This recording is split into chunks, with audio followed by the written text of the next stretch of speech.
Szanowni Państwo, turyści, którzy przyjeżdżają do Poznania, często kierują się w stronę centrum, zobaczyć koziołki, zjeść jakiegoś rogala.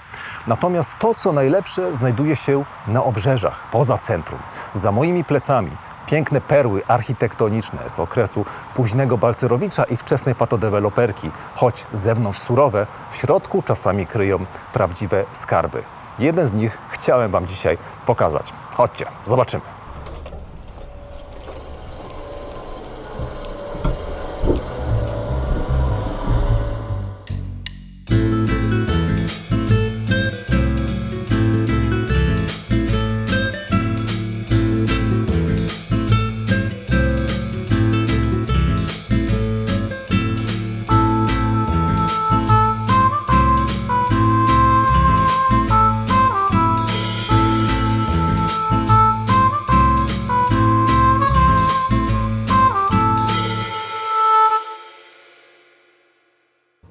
Przed Wami dobrze Wam znany poznański fajkarz Michał Paulak. Cześć.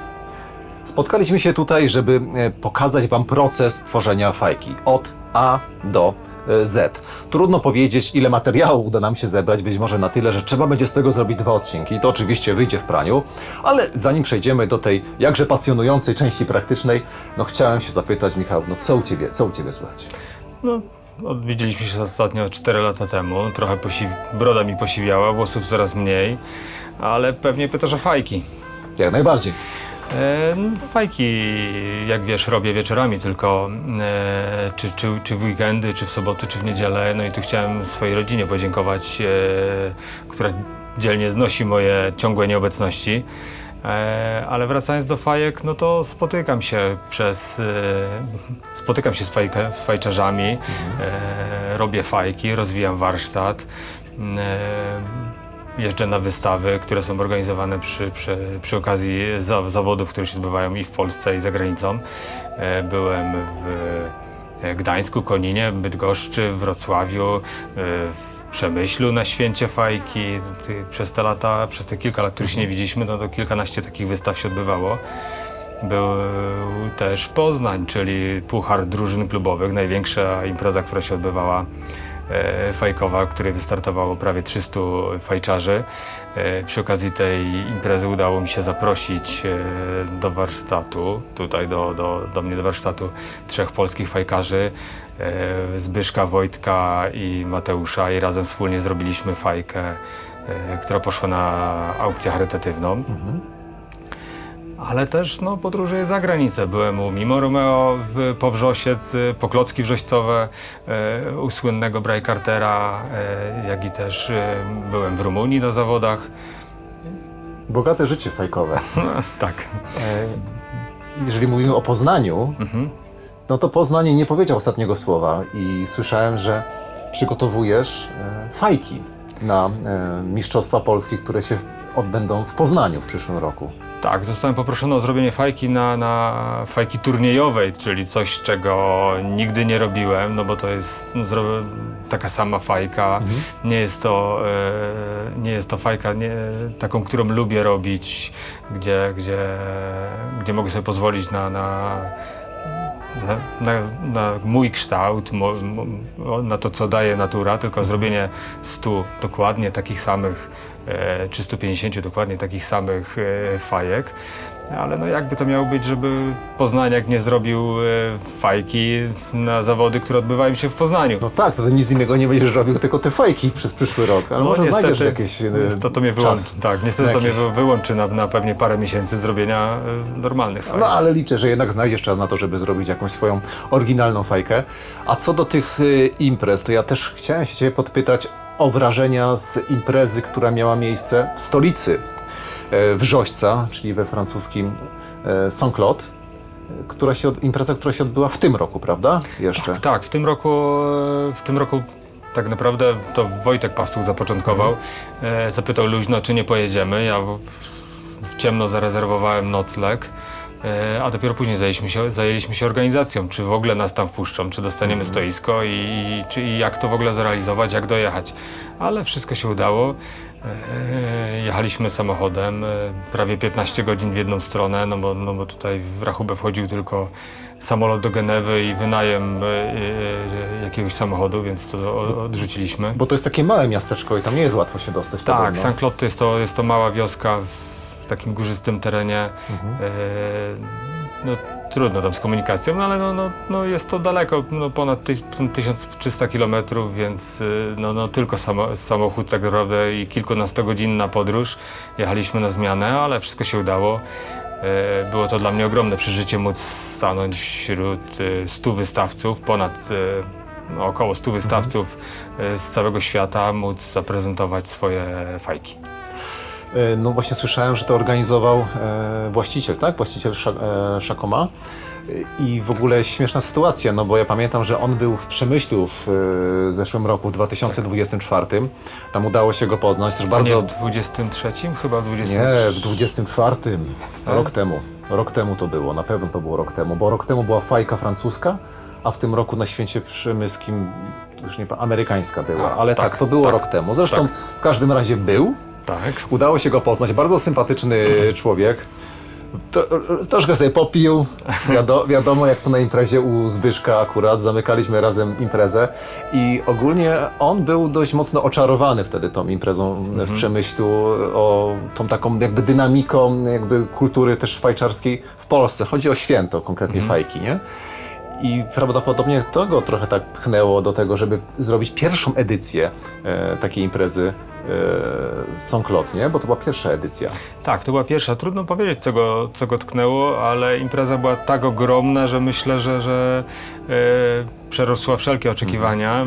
Było 100 wystawców, były też zawody, odwiedziny warsztatów fajkowych czy fabryk fajkowych, które były organizowane w niedzielę. Tutaj też ukłony dla Chacoma i załogi, czyli pracowników, którzy pracowali pełną parą w niedzielę i tym samym mogli zaprezentować wszystkie etapy tworzenia fajki od klocka po tak naprawdę po wszystkie etapy, aż do samego końca, po polerowanie czy lakiernię, czy ustnik, czy pasowanie. Wszystkie etapy były zaprezentowane. Mogliśmy też odwiedzić w niedzielę małą fabrykę, mały zakład fajkowy Genot, czyli Sebastian Beo nas zaprosił również. Mogliśmy też zobaczyć, jak to się dzieje, jak to się odbywa w jednoosobowej firmie, ale też w fabryce, która produkuje setki fajek. No to ciekawe przeżycie. Mam nadzieję, że kiedyś też uda mi się tam trafić. No i też życzę nam wszystkim, żeby ta impreza cykliczna była faktycznie cykliczna i była dalej organizowana. Co 2 lata z tego, co kojarzę. Tak, są takie, że ma się odbywać co 2 lata. Tak. Dobrze, to myślę, że chyba czas, żeby przejść do części praktycznej tego odcinka. Czyli do tworzenia fajek, na co Was teraz serdecznie zapraszamy. Dobrze. Od czego trzeba zacząć tworzenie fajki? Myślę, że od zapalania fajki.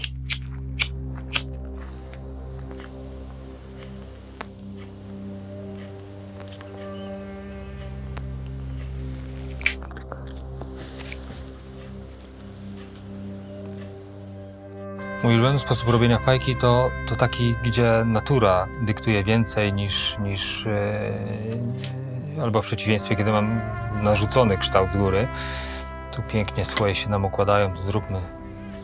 Czasami to naprawdę 2 linie wystarczą, żeby zacząć robić fajkę. Lubię, jak fajka ma odchyloną główkę troszeczkę do przodu, czyli tu nawet po prawie zrobimy to, żeby był... Tu nam pięknie ułoży się główka. Możemy zrobić coś takiego. I myślę, że tyle wystarczy.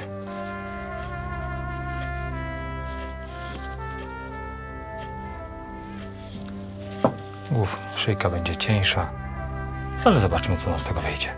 No, musimy pozbyć się zbędnego materiału. Może narysuję, żeby było to trochę widać. Wyrzucimy, odetniemy tutaj tą część, tu troszkę na dole.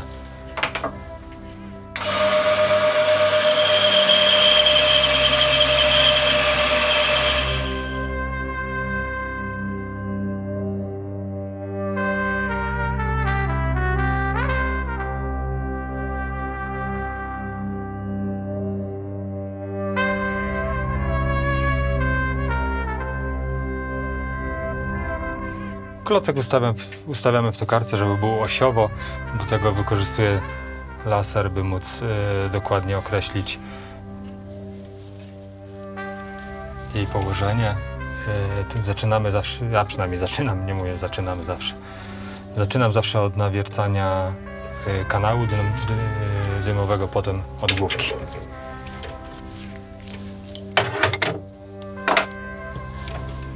Przy tak dużej fajce muszę ją podeprzeć kłem tokarskim, żeby nam się nie złamała. No i zaczynamy wstępnie od szyjki.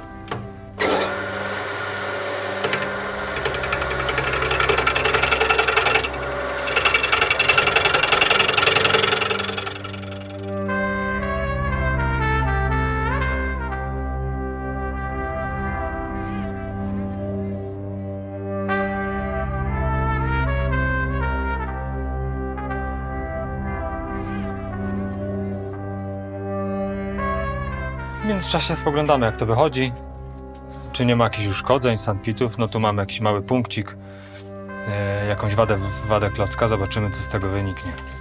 Toczymy dalej.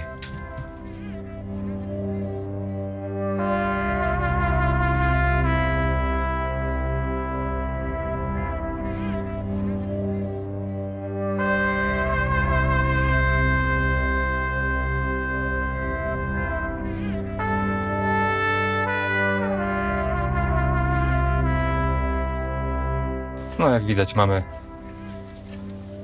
kilka takich malutkich rys na fajce. Myślę, że przy kolejnym przetoczeniu one znikną. Zobaczymy, co się będzie dalej działo. Teraz nawiercę kanał dymowy, gdyż mamy tutaj długą, cienką szyjkę.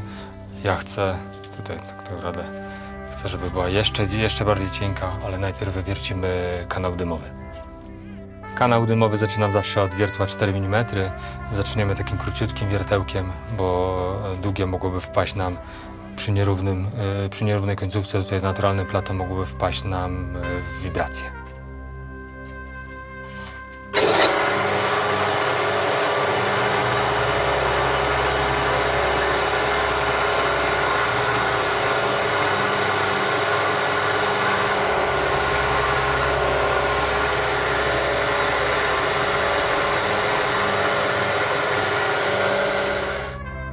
Teraz zmieniam na długie wiertło, by sięgało do dna komina. Muszę sobie zaznaczyć odległość, ile chcę wiercić. No idealnie. Nawet jakiś stary ślad na wiertle posłuży mi za wyznacznik.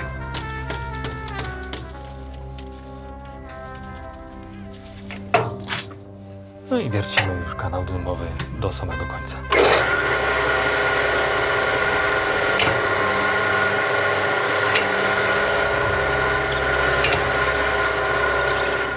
Mamy kanał dymowy już nawiercony, więc teraz zrobimy otwór pod czop. Tutaj akurat frezem 7.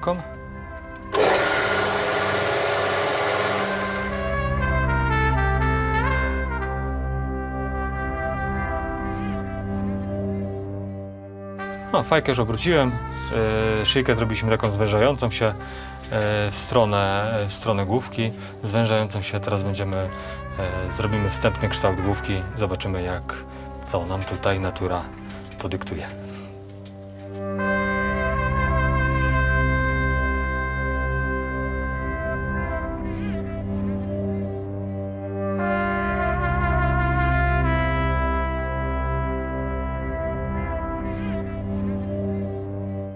O, mamy prawie to, co chciałem. Zrobimy jeszcze na szlifierce tutaj ją zaokrąglimy w ten sposób, żeby to taka rozłożysta była. Widać, że jest bardzo ładnie usłojona. Zobaczymy, co dalej. Teraz nawiercę komorę fajki tak naprawdę.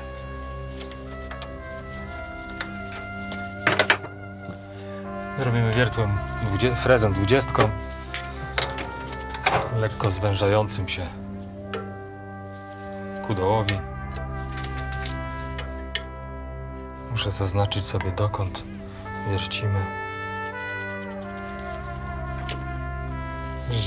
żeby nie przewiercić go nie zrobić otworu zbyt nisko poniżej kanału.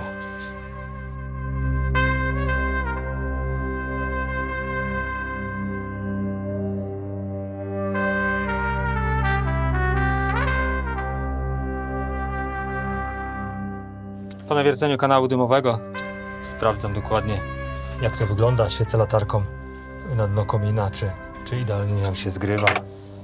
Przedmucham zawsze, jak przedmuchamy troszkę i możemy klocek wyjąć z tokarki. Pięknie nawiercony. Może uda nam się to złapać.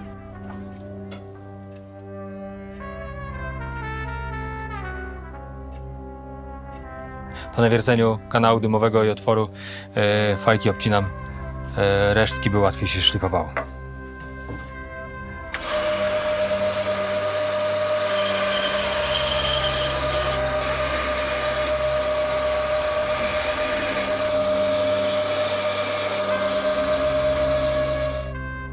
No, przechodzimy teraz do szlifowania fajki.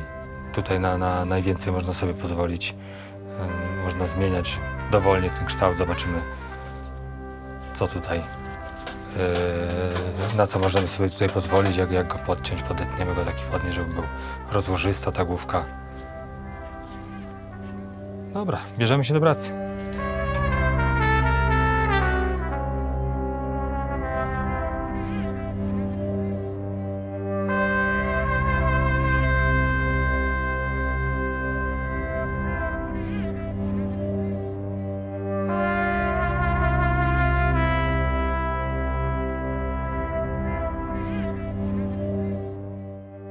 No niestety natura wygrała tutaj z nami. Fajka się nie nadaje tak naprawdę znaczy nadaje się do palenia, ale ma tak poważne wady, że nie pójdzie na pewno już nigdy do sprzedaży.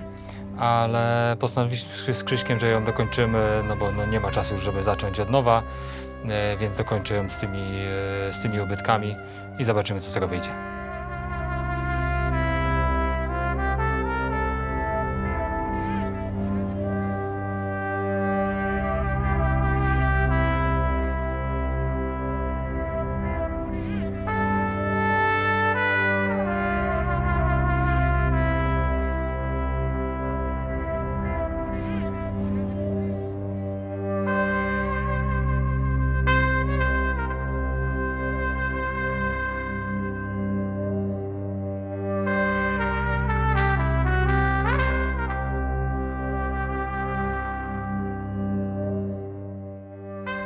W moich fajkach nie stosuję prekarbonizatu, jak to w większości fajek. Ja lubię, jak komin jest gładki, czysty i naturalny. Dlatego też poleruję go od środka.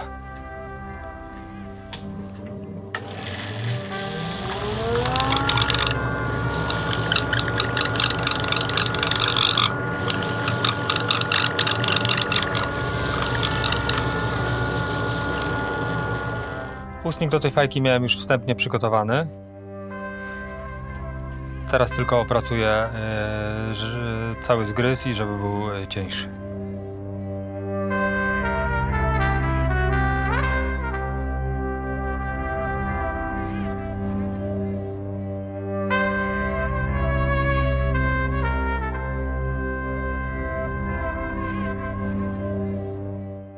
Ustnik, żeby dobrze trzymał się w ustach i był przyjemny, musi mieć poniżej 4 mm. Tu jeszcze mamy za dużo, więc jeszcze zrobimy.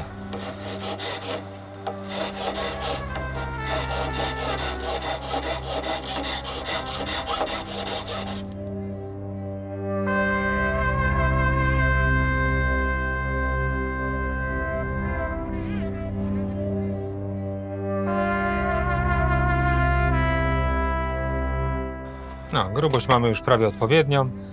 Możemy się zabrać za opracowanie zgryzu.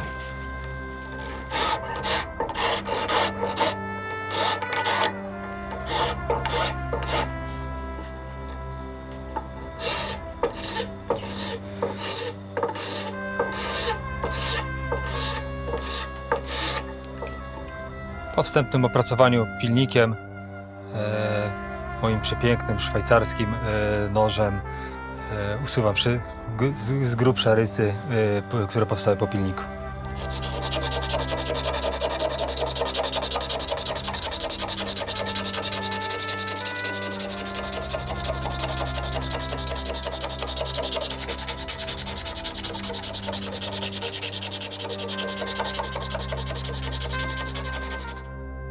Teraz pozostało nam oszlifowanie ustnika.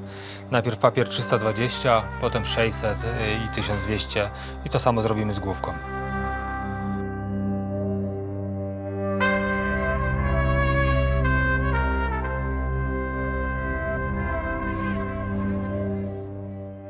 Fajkę mamy już wypolerowaną, możemy przejść do pomalowania pierwszej warstwy.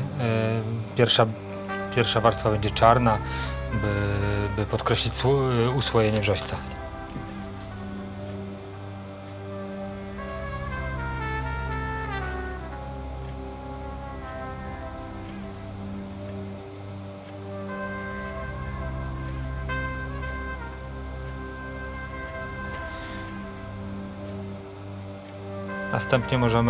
Następnie zeszlifuję ten czarny kolor na tyle, żeby zobaczyć, jak się układają słoje.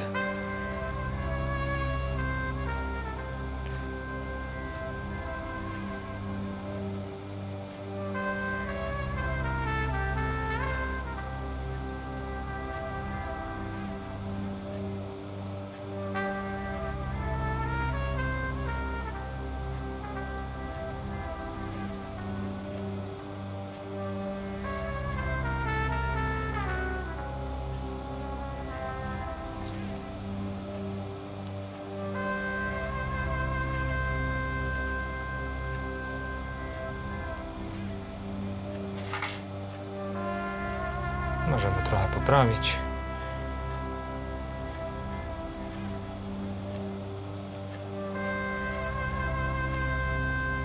Pomalowaną fajkę przecieram zawsze spirytusem, żeby równomiernie bejca się rozłożyła, czyli tutaj ręcznik namoczony w spirytusie.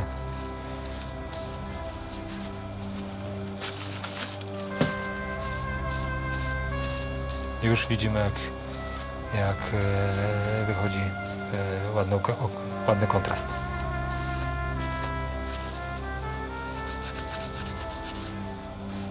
Po odparowaniu spirytusu szlifuję bardzo drobnym papierem, żeby uwidocznić słoje, czyli te miękkie warstwy i twarde, w zależności miękkie wchłonęły więcej bejcy, twarde nie, uwidocznią nam piękne usłojenie wrzośca.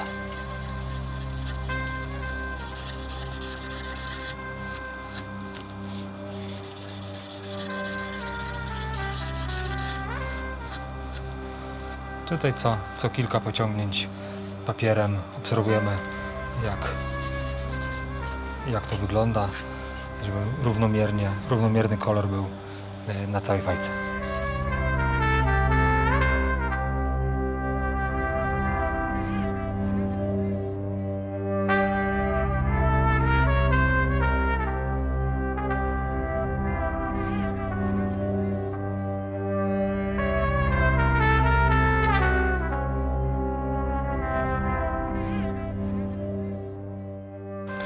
Mamy fajkę oszlifowaną, już widać dokładnie słoje, jak się układają. Przepiękny klocek. Szkoda, że ma tą skazę i tutaj takie maleńkie, bo byłaby naprawdę bardzo ładna fajka. Teraz na to nałożę ciemny kolor mahoniowy, żeby już w takim kolorze fajka została.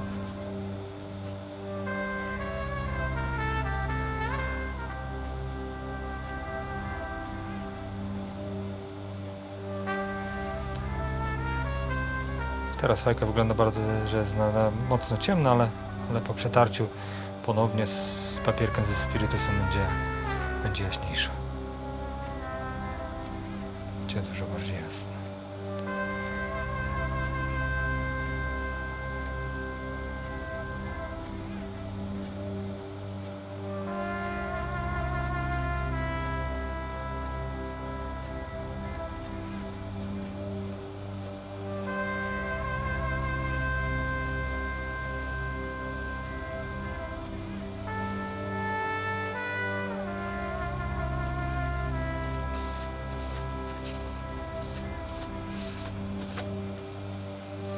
Wygląda bardzo ładnie.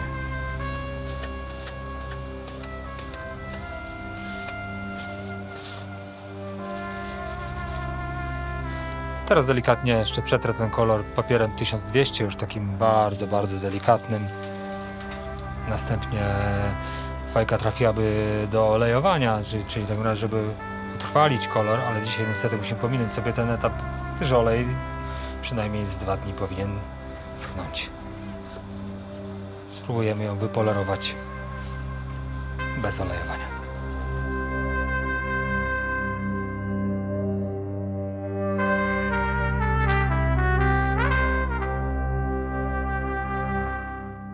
No to możemy przejść do polerowania fajki. Kontrast wyszedł nam bardzo ładny. Osobno wypolerujemy fajkę, osobno ustnik na polerce, na pięknie udekorowanej polerce przez moją ukochaną córkę.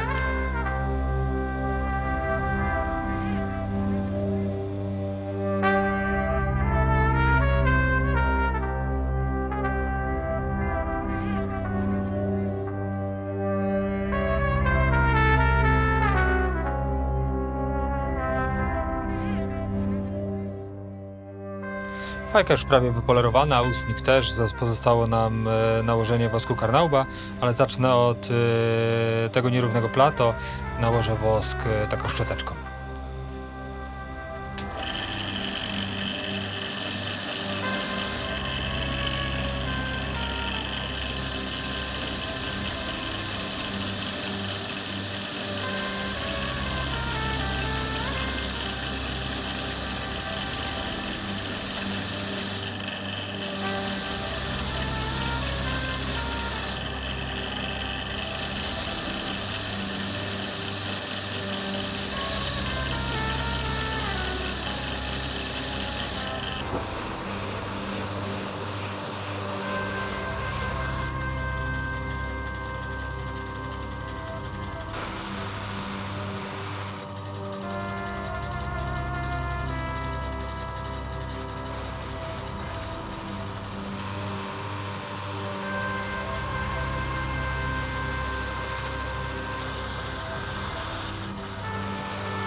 No i fajka gotowa.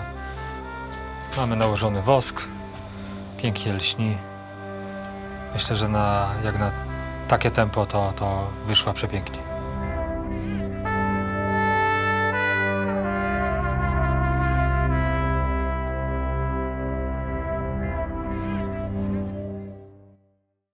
Udało nam się skończyć fajkę, mimo tutaj nieżyczliwości natury i rozlewu krwi. Wszystko przez Krzyśka, który przeszkadzał co chwilę to byłem i wkładał mi tą kamerę. Myślę, że bardzo nam się udało to całkiem jak na tak krótki czas udało nam się to Tak, świetnie zrobić. piękna fajka. Trochę taki tulipan holenderski. Naprawdę super. I tak też się zastanawialiśmy, co z tą fajką zrobić, nie? No i doszliśmy do wniosku, że podarujemy ją Bartkowi, który mnie pięknie ugościł w Poznaniu, który znajduje się właśnie za kamerą. Także to będzie fajka dla Ciebie. Bardzo proszę. A Wam pięknie dziękujemy za oglądanie. Mamy nadzieję, że materiał się podobał. Także trzymajcie się i do następnego. Dziękuję bardzo.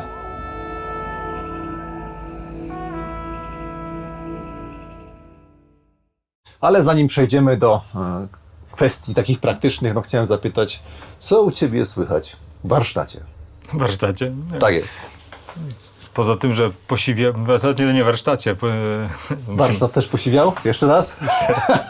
To ty pytasz w warsztacie, nie? Zapytaj, co u Ciebie słychać, a ja Co u powiem, Ciebie słychać? że posiwiało, że Dobra, posiwiało. okej, Tak. dobra. Tam. Dobra.